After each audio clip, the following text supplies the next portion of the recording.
Hiya Cole, well done on the session. Hope you found it helpful. Just to run through a couple of points now that we discussed in the session.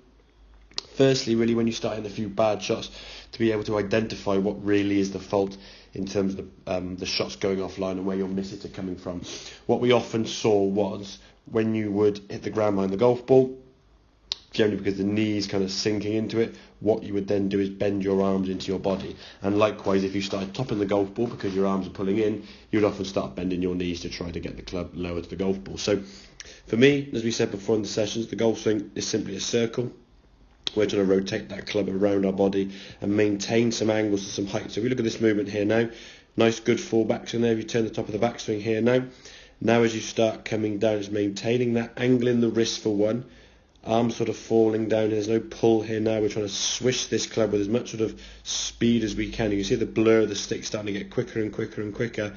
At about this point now, as it then swishes through, you can see a lot more width there with the swing as we go through. And the knees, for the most part, are sort of staying on quite a level, even keel then through to a nice sort of follow through. Now this swing on the right-hand side, to be fair to you, was actually a pretty decent shot and one of the better ones we did sort of towards the end of the session there. But if you actually look at the comparison there, backswing not quite as long, generally often a sign we're a little bit tense, as we say, over the golf ball. We know in the past we've discussed the grip pressure, and I think when we try to hit the golf ball we get a bit sort of anxious to try and hit the ball quicker than we need to and just don't complete the backswing. So backswing there is a little bit short, as I say, in comparison to what we were getting there. As the club starts coming down now, you can just see it about kind of here now, the angle in the wrist already starting to go. If we look at the comparison here, when you start coming down to here, look at the difference in that lead arm and the club compared to this position here now. So generally speaking, the right hand one is a sign you're getting power from here and here, when in actual fact we want speed here. So the club then starts coming down now. At this point the angle's been lost. Look at the angle of your left arm there now. If you sort of look where your right hand or your hands are in relation to your body, at both cases now, that club is level with your right leg. Both the grip, is level there with your right leg, and the angle of that golf club, one is back there and one is down here. So you've maintained a lot more power on the left-hand side to then swish it through as you come to the golf ball, okay? And that's what we're trying to get a little bit more of if we can. Now, as you come to the golf ball here on this one, arms are pulling a little bit into the body. We had a couple where about this point now your left arm or left hand, should I say, kind of disappeared around your body, never to be seen again. But for the most part, the arms slightly pulling in, knees we can see sort of just collapsing a little bit in comparison to sort of these two finish positions or post-impact positions, should we say.